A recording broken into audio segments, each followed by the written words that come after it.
Hi Ekant, Shrey here, and currently I'm working in healthcare sector as a product, and I have 3 years of product management experience, and I have moved to product management from business analyst to product, and that too I was with a mobile marketing startups, and I have Mm-hmm. experience in travel, healthcare, e-commerce. Mm-hmm. So total 6 years of experience. So yeah, I would like to know more from your side, like how was your journey, how you started. Mm-hmm. And Okay, cool.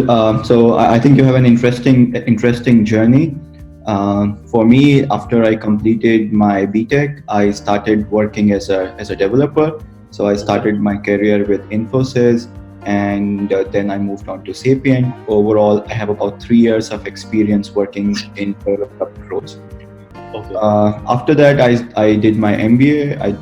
I joined FMS Delhi to complete my master's, and post that, I have been working in product related roles. So I have now about 6 years of product related experience. I started my career with Snapdeal, where I was working as a product manager. Then I moved to Adobe, where I was working as a global product marketing manager for the TechCom business, and there I was also responsible for the entire marketing of the product line that the that the TechCom team had, and I was also responsible for the partner portal that they built, and the e-commerce websites that Adobe had. And then from Adobe, I made a switch, and I moved to Germany. And currently, I'm working as a senior product manager with Avira. So we are in the business of cybersecurity. So we build security, privacy solutions for consumers. And now here I'm working as a senior product manager, and I've been with Avira for close to 1.5 years now, and in Germany. nice journey, Ekant. Like e-commerce, then Adobe, mobile marketing, and analytics, and then Avira. It's more of a technology, I guess, when it's come to cybersecurity and cloud part. Yes, exactly. I mean, it's as you said, it has been a really exciting journey for me. So, I mean, this happens with everybody. I think I would be really surprised if I find someone who says from day one that I know this is what I want to do, and he has absolute clarity in mind and has no doubt. And for me, it was a thing that I was really not 100% sure what I wanted to do, where I wanted to go. But one thing was really clear for me, that I wanted to work in a technology related company where I can work with the technologies, with the latest technologies that are out there, or whatever is happening in the landscape of technology. And we knew that in last few years there has been a lot of innovations there, and a lot of new things are coming up, and that always interested me. And the only one thing that was clear in my mind was that I have to work with technology. And Okay. then it so happened that I came across the product management profiles, I came across product marketing profiles, and then I said, like, it's best to try your hands at both before you can make a final decision. And that's how I landed up here. And now actually I'm pretty set in what I want to do. But it took me good 5 years, so Nice. it's an So, interesting journey. which was the role which you liked the most? Like, you have worked in a bit of a different background. So, Mhm. experience you wanted to share? Any challenges you faced? I mean, actually, to be frank, like, I really liked all the product related roles that I've worked for so far. With every role, I sort of learned something. It was a new learning experience, and it was always a roller coaster ride for me. Like, for example, when I started my career, I started with Snapdeal, and Snapdeal at that point of time was growing exponentially, that we know. And it was a startup, and for me it was my first product management role. So I was also a bit scared, like what to do or how to do, and I was always talking to people, how should I go about this. And then every day there were new challenges that were coming my way, and I think that was the one thing that got me started, I would say, because then I got lucky, and I led a project in my first working opportunity as a product manager. I got to lead a project where we were working on renovating and revamping the entire seller side of the business from the product perspective. So it was really an exciting journey for me at Snapdeal.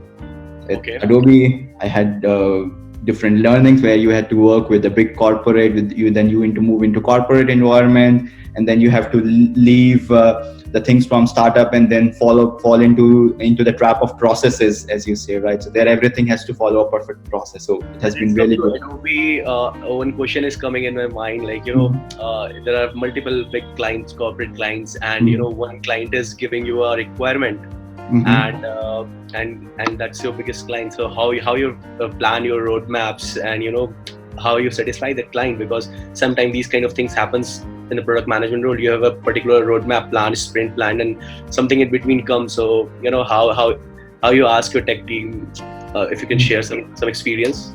Yes, I mean that's actually a really good question, because that's a challenge that every product manager faces, and I mean, it will not be true to say that nobody has ever faced this. So I think within Adobe, what approach that we generally used to do was that first of all we would validate the use case or the requirement that is coming up from the client, that how generalistic that requirement is. So what that means is, so let's say there is a big client, he says, okay, I want to do this. We will take that requirement, we will go and speak to some of our other clients that if we do this, how beneficial it would be for you. So that was definitely one parameter that would come in that would help us prioritizing stuff. So we take requirement from one customer, go and talk to other customers to see and understand if we generalize this, then it makes sense or not. If generalizing it makes sense, then definitely we would attach some value to it, that if we do this, how can we grow our business with this, or how much revenue can this particular requirement make, or can it help us retain some customers or get some new customers, and based on that we would prioritize. And if it was not very generic, then it would go to the loss calculation. So if we don't do this, what we will lose. So because if client says, okay, this is like a make or break requirement for me, if you don't do this, then I cannot continue using your product, then it becomes a loss calculation for us at that point of time. So then we have to see, okay, if we do this, what will be an investment from our side, what we will lose if we don't do this, and based on that we would decide if we need to really go ahead with this or not. Or sometimes what would happen is that the client would have a certain requirement, he had a certain use case that he want to do, and maybe we don't even have to build a new product, we have some existing features, we can just use them and fulfill his use cases. So that's how we would evaluate in Adobe when we were doing things like this. Okay, just looking into a background, when I talk about Adobe, when I see from the Adobe point of view, or Avira, so my experience is more of a B2C background, where if I want to upgrade a product feature, I can go ahead, do the upgradation on the app side or a website. But when it's come to a mobile marketing platform like Omniture or whichever product you've worked on, when you have to upgrade that feature, and how you help, how your customer adopts that feature, how you plan that roadmap. Or if I talk about Avira, you're bringing us something in a cyber security, user is already installed that particular feature. So now again asking a user to install it, but in app or website it's a bit easier, the adoption rates are high. So how you plan it majorly, I wanted to know that that will give a good user impact. Yes, sure. I think I can. So if I understood your question correctly, so you want to know that if there is a user who is already using a product, and now we want to build in new features, so how do we give that to him, or how do we make him learn to use that feature again, right? From more of a B2B perspective, as in B2C, you can go ahead and upgrade and give an in-app or something like that and ask the user to install. But there's a challenge when it comes to a product like Omniture or Avira. How you handle these kind of things? I think I would say that it's yes, it's different. Like both the things have different benefits and challenges. Whether when you are building new features in B2B and B2C space, for example, like right now with Avira, I am also in B2B, B2C space. Mostly we are building product for consumers, but it's also not so simple because our products are desktop products, right? So they are not websites that we can just turn the switch and everything is available on the website. We have to just release it. We have to release it to them. Then we have to make sure that they get it, and then they start using it. So I think for anything like this, that when we are building new features, which has to be given to the users, which are not so easy, just updating a website. Uh, what approach that we adopted at Avira was that we are first thoroughly testing it before even thinking about building this feature, right? So there are different phases to this process. The first phase is that we are just thinking about the feature, and we are validating whether our hypothesis is true. We are testing it with users, and here we are using a very well-known concept called design sprints. So it's like a 1 week process where our team sits in together. We then sort of collate the problem, that what the problem that we are trying to solve, what is the goal that we want to achieve, and then we come up with our solutions. And when I say solutions, it's nothing just a sketch on paper with a pen or pencil. So we say, okay, this is how the user journey will look like. We just draw it on paper. Okay. Then we evaluate different options, and we pick and choose one or two out of these possible solutions, and then try to build a prototype, like just a clickable prototype without any technical investment. And at the end of the sprint, we go into the market. We call 5-10 users, we test it with them, we ask them that, do you like this feature, or how do you feel about this feature? And when we have positive feedback, then we go ahead and invest more in it, in building that feature. So first validation, whether user will use it or not, we are doing it even before we are building it. And I think that's a really good process that I would recommend that every product manager should adopt. The benefit here is that, first of all, your costs are pretty low, right? Like in a week, you're already validating if you need something or not.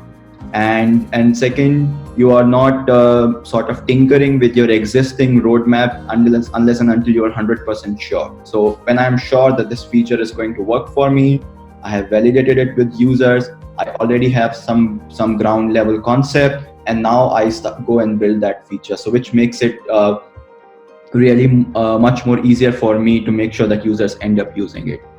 Now, when it comes to how we give it to the users, that was the second part of your question. That how do we give it to the users, or how easy it is for us to make sure that the users adopt this? I mean, this is always a big challenge in products like us, like the desktop products, because we have to upgrade users. We have seen both the cases. So sometimes when we give users an option, okay, this is a new product, do you want to try it? Why don't you take it? Or if you want, you can continue on using the old product. And at that point of time, we see the conversion rates are very low. I can easily say that the industry standard acceptance rate is about 20-25%. So only 20-25% of users are really enthusiastic about this new product and want to adopt it, and the rest just want to stick to what they have because they don't want to learn, and learning curve is always a problem for the users. So from that point of view, I think as a company, you need to decide like what's your strategy going forward. And if your new product or new feature is the strategy that you want to adopt going forward, then you need to tell the users that this is what we will have. This will be our strategy going forward, and give them a time so that they can switch back from the existing to this new product. And that's how it works across products like Omniture as well. So they build a new product, and they say to the companies that here is the new product, and we will only build on this. We will stop investing anymore in the old product. And now we are giving you 2 years time, or 3 years time, or 3 months time, depending upon the size and impact of the product. That why don't you switch to this new product? Okay, so I would say the key takeaway is something that work on an MVP and then do an A/B test. Exactly. Right? Yes. So when you're doing an A/B test, what are the challenge you face in the sampling part? Because even as a product, even I face that, how to do the sampling, which is the right set of user. So now you can share some insights. I mean, it is always interesting that whenever you are doing an A/B test, you are definitely defining some hypothesis which you want to test with the users, and you want to make sure that you test it with the absolute right set of users, right? And then you also want to be as random as possible. I mean, you want to be as random in picking up users as well. So the biggest problem, as you mentioned, is that how do we target the right set of users? Might be we build a feature, we end up getting people who are just really not interested in using this particular feature, and then they screw up the results of a particular A/B test. I think So the biggest thing that we have tried to do with the targeting is that whenever we are defining a particular A/B test, so we define like full funnel, like this is the funnel that we are going to impact with the A/B test, and this will be the starting point of the A/B test. And Okay. then we are trying to make sure that whosoever is reaching at that starting point of the funnel becomes the part of our A/B test, right? So in some of the cases we have to define audience from very beginning, that these are 50,000 users who will receive this variant, these are another 50,000 users who will receive the second variant, and then we sort of cannot control that out of these 50,000 all of these people use this. But the another approach that we have also used is with a platform where we are being dynamic. So we have an A/B test defined, we have a starting point of an A/B test, and whosoever reaches this starting point then becomes the part of an audience. And this exactly solves the targeting problem for us, because now with being dynamic, we are actually targeting the people who are entering our funnel, rather than like building a funnel and then giving it to the users and then seeing if it works for them or not. So that's how we did this part. Nice. Any framework or any tool you recommend for A/B test? Yeah, I mean, it depends upon where you want to do the A/B test. So from the framework point of view, like I can give you an example from what we are doing at Avira, where we are in a desktop product. So our A/B test experiments are based on hypothesis building, right? So what we do is, first of all, we define an A/B test that this is what we want to test. So for example, a very simple example of an A/B test is that we want to change the color of our key conversion funnel CTA on our first screen of the product. Now Might be a login or a sign up flow. maybe a login or a sign up flow, right? So what we are doing is, first of all, we are defining an ICE score, which is like impact, confidence, and ease score, which is like a standard framework that's being used. And based on this score, we rate our experiments. So once we have rated our experiments, then so impact is basically how much impact we can generate by if we make this change. It could be in terms of revenue, it could be in terms of number of users that we gain, or whatever our goal is. Confidence is basically based on why we want to do this. So it could be that a lot of people in our industry are doing it, a lot of our competitors are doing it, or people in similar industries are doing it, or we are having a feedback from users that they want this, or we tested with users with design sprints that they want this. And ease is basically how easily we can do this. So based on this, we create an ICE score for our experiments, and then we prioritize the experiments. Once our experiment is prioritized, we then have like a hypothesis which is already defined. We take that hypothesis that with this experiment, either we want to improve the conversion rate, or this is a new design that we want to implement, and we want to make sure that this does not reduce the conversion rate. And once we have our hypothesis defined, then we will like put it into a system and calculate what's the minimum requirement for us. Like we want to have an uplift of, let's say, 50%. So how many users do we need to go through this flow to run an A/B test? And once the test is done, then it's all those algorithms that we use to define whether the test was successful or not. The successful means whether it like our conversion rates were positive. If that was the goal, is that result significant? Because you might have positive conversion rates, but the result is not significant, so that does not matter. So we are testing for significance as well, and then based on that, we are deciding if this was successful or how should we proceed with the results of the A/B tests. Nice. As a design sprint part, like how much stake does a product manager have in a design sprint?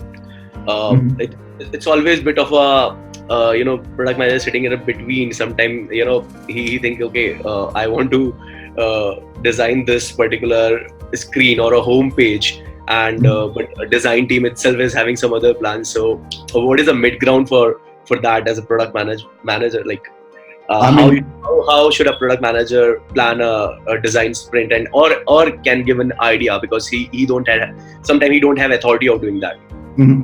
I mean that's as I said, the design sprint is a perfect solution for problems like this. So how do we benefit from this is that, first of all, everybody, including the product manager, is coming up with a solution, right? So the best thing that I could recommend every product manager is to not find a solution by himself.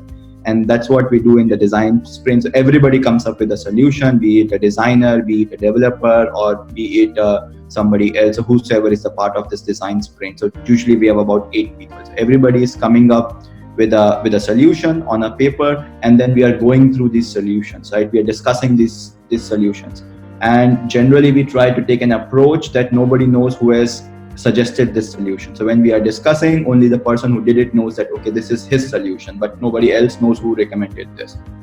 And we go through this full discussion, and we try to involve every time a person who is a decider. And in this case, a decider is somebody who has some stake in this project, in this project, right? So for example, it could, if the project is really, really very big, it could be like a CTO of your company. If the project is not so big, it could be the director of your product unit, or it could be the head of product from your business unit. So depending upon that, somebody who has a stake in this product. And then we are actually, it's a democratic process. So we are voting across, these are the best ideas. And then the decider comes in, okay, he says, okay, these are the 2 ideas which I want to pick and I want to try this out. And then we go ahead and sketch that solution. So the good thing about this is that everybody presented their solution, and based on that we picked up one. It could be what a product manager defined, it could be what a designer defined.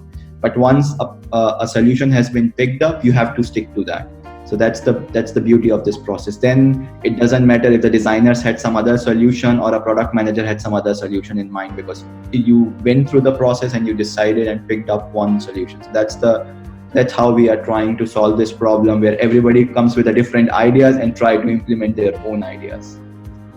Okay. So we give everybody a freedom.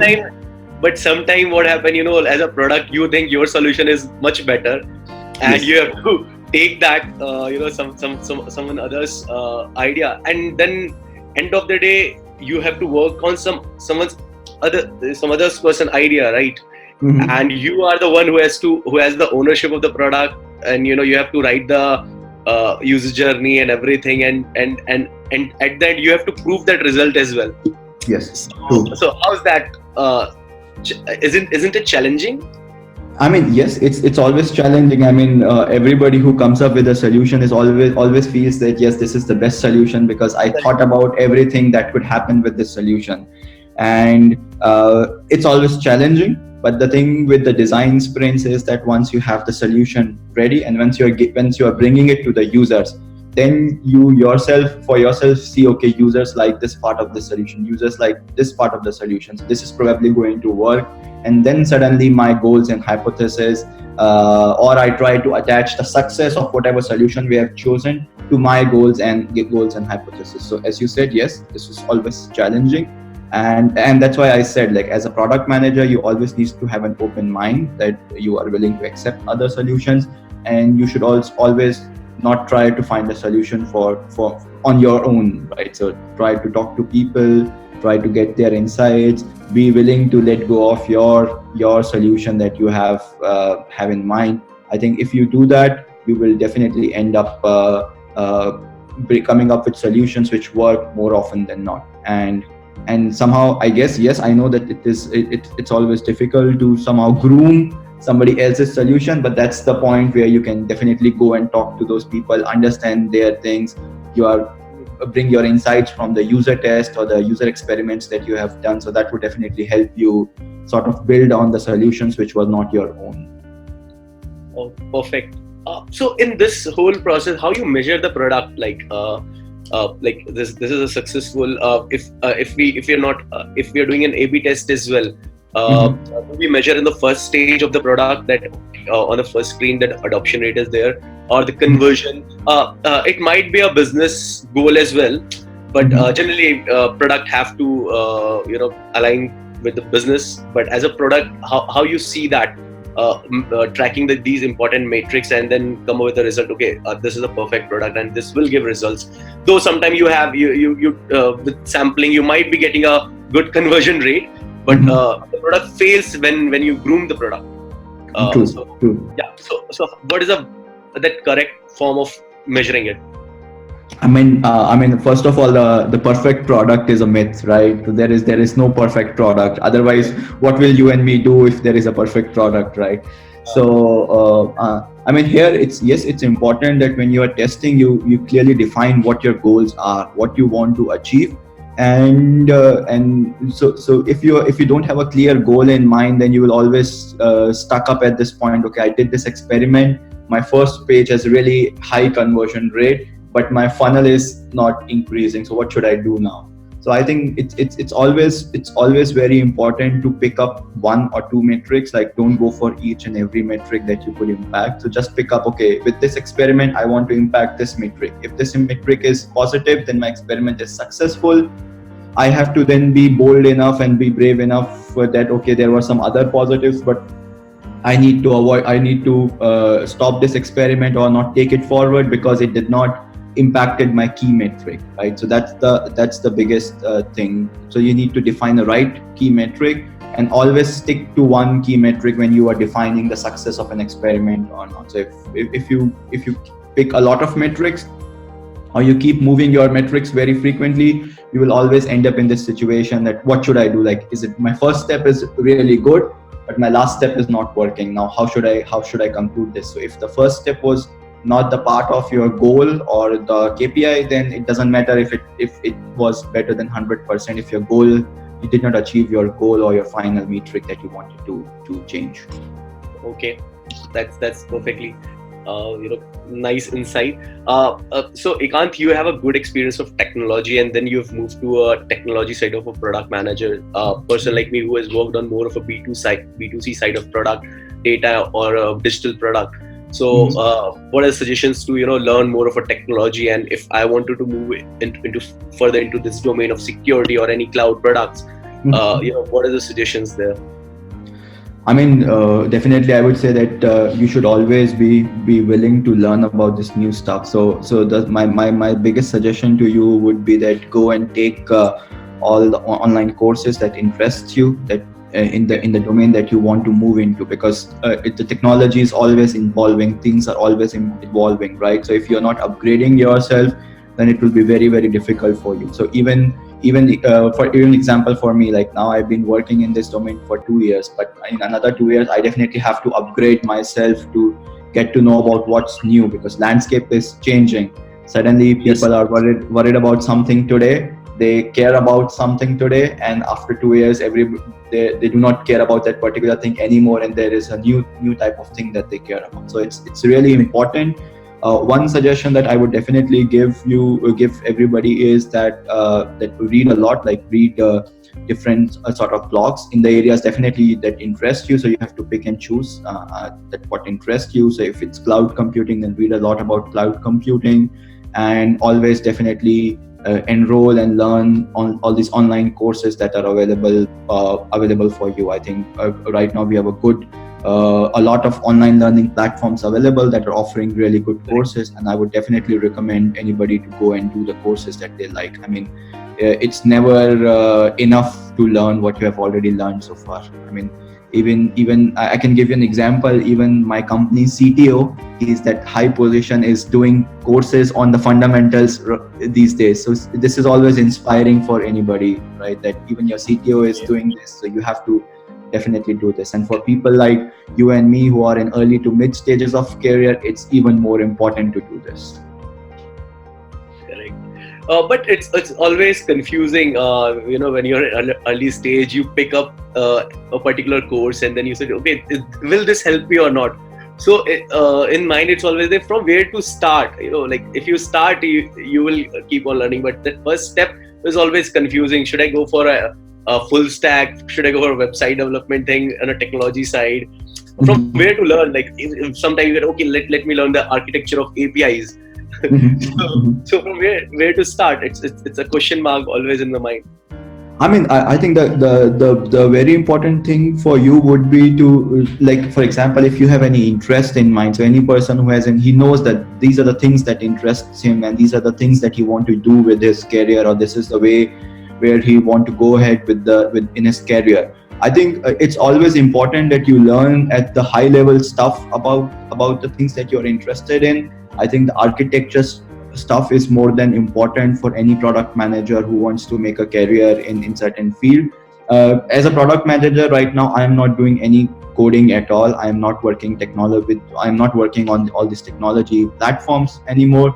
So going deep into this coding platform, yes, it's a benefit if you know about this, for sure. But then if you have limited time, and you want to sort of pick and choose what you want to do and what you don't want to do, I would highly recommend that always go about the top high level topics like the architecture, how the stuff works. So get to know about how the stuff works, what's the architecture Okay. behind this stuff, or how this stuff could be planned, or what's the stack that you use for this stuff. And then if it interests you more, then you can go at the deeper level, at the second level as well. And I think what I will also always recommend is that if you like something, like you want to learn about something, instead of directly jumping into that course from beginning to end and go everything line by line, first try to find a summary of it. If you can find a summary and then decide, okay, this is an interesting learning, or I want to do this, and then go a step further into that particular Okay. course or learning. Yeah. Or some is like, sometimes it might happen with you. This happened with me. You're getting into an engineering manager's shoes if you know a bit of a technology, and Yes. it get offended. So how you tackle that kind of a thing? I mean, it's very important. Like, I mean, and I can see the difference definitely between the European companies and Indian companies. So in Europe, if I go and say this to my developers, they will just have one answer for me, that it's not for you to decide. So it's very strict over here, and I think that's one restraint that you definitely have to do. Like, I always end up in this challenge that I think you can do this like this, and you can do this in 2 days, and they say no, okay, we need at least a week. So I mean, what you definitely have to do is that, for sure, trust other people, because product management is more about trusting people and ensuring that whatever they are doing, they will do the best. And it's the biggest thing that you will have to definitely unlearn. I think the only solution is unlearn what you have learned, at least for this part of the discussion. So my recommendation to any product manager would be that if it comes to the responsibilities, trust what your tech team, what your developers are doing, give them the Okay. freedom, and with time you will realize that both your thought processes would definitely end up matching at one point of the time. So definitely you can set up priorities, you can say this is what we want to do, but give them full freedom and have trust in them. That's nice. Like, negotiations are possible in Europe. Yes, yes. So, how you've moved from India to Europe? If people are looking for job change and from Indian region to European or any other. So, how you got this opportunity? I mean, it was like it was not a random switch for me. It was like a very planned move. I always definitely wanted to move to Europe and try out working in international culture here. So what I did is, like, first of all, I did my thorough research that I want to move in product management profiles in Germany. And Okay. what are the options for me, because I was not a German speaker, I had no knowledge of German. So I had to then figure out that which are the companies which can offer people who can only speak English. And one of the interesting thing is that if you're looking for job in Germany, especially in Berlin, Munich, and around the areas, you see a lot of companies require English speaking people. So knowing German is not mandatory. So I think that's Okay. a really helpful insight. In terms of how do you prepare for it, I would say, I think the two things which I have seen with the German companies in terms of hiring is that they are happy with the direct talk, right? So don't just beat around the bush. So they are asking you for something, just provide them the direct answer. It's not that if somebody has asked you a question, you need to speak on it for long. So be direct, give direct, straightforward answers, simple and short. Support with data. I mean, if your answers are supported by data, they will love it. Like, people in Germany want to hear that I am doing this because X percentage of users did this. So it's always important that you tell them exactly what you did. You don't need to expand your CV to show that you have done really a lot. So they're always willing to give opportunities to people, even if you have a very less experience. So it's always important to talk directly. to show that all your decisions are around data. If you're looking for a product management profile, so they really like to hear responses like I am doing this because this data supports this, or XYZ data supports this, rather than saying I think this will work, or it should work because other competitors are also doing this. So it's instead of that, be direct with them, give direct answers, support your answers with data, and and just like show them that you're really interested in this role, right? Really interested in this opportunity. You want to learn about this opportunity, and that's what will get you further along in the processes. So that's very important. In terms of how good is the German market today, that I can definitely give an idea that from there are definitely a lot of opportunities for product related roles, and the people are looking for English speaking product managers. If you go and do a search on LinkedIn or Zing, which is like a platform, a networking platform in Germany, or Zing, it's called Zing, XING. That's a big platform. It's very similar to LinkedIn, but it's very big in Germany. Or on Glassdoor, you will see a lot of job opportunities there, which companies are looking for product managers and English-speaking people. So German is a plus, but it's not a roadblocker. So if you don't know German, it does not stop you from getting a job opportunity here. And if you look at the stats from last year, almost there is this visa which is called as Blue Card that you will get if you get a job in Germany, and almost 85% of those visas were issued by Germany. And out of these 85, I guess India was the highest who got these visas, followed by Chinese. So there are a lot of opportunities here.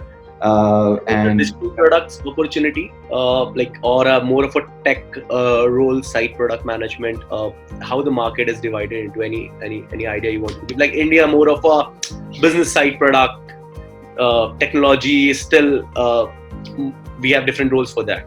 Yeah, I mean here also it's like if you are a product manager, then your role will mostly be like a business side where you define the strategies, but you will be working on the latest tech product. So there are, if you look at companies like Zalando, which is very big, it's an e-commerce company, or you look at companies like Delivery Hero, or outside of Germany you look at Booking.com. So these are all you will definitely have opportunities to work for companies like this. So these will be definitely based on the latest technologies or the latest innovation in their field, but your role will be more of a business side. So as a product manager here, I am defining the roadmap. I'm working with my director of my unit and the CTO to plan how our company strategy would be going forward. So that's also something interesting that you will get to learn here.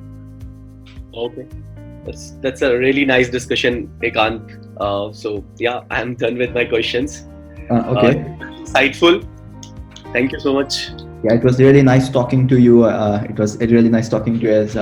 I think I really liked I like that you are still interested in learning and knowing more about what's going around in product management, and that's what I said when you asked about it. How should we do about learning? I think it's important that you're always willing to learn. It's always a challenge. It's always a challenge that what to learn or what to choose to learn. I think these things, if you know that how deep you want to go, you will definitely figure out a solution for this. But yes, I really like talking to you. Thank you, Ekant.